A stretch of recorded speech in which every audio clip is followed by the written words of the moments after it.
Okay, let's see if we can show in 10 seconds how to find where the Excel macro workbook is located, right? So you open up a default new Excel.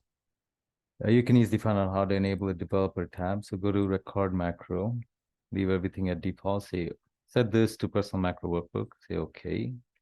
Then just type something, say enter, and then click the stop button. Once you've done that, now go to view, unhide, personal macro workbook, okay, and then say F12, press F12, and it's going to give you this. So you have it, that's the location. Why is that important? Because you might be able to save time by reusing someone else's Excel macro workbook, personal macro workbook. So you just copy it to that location. All right, thanks.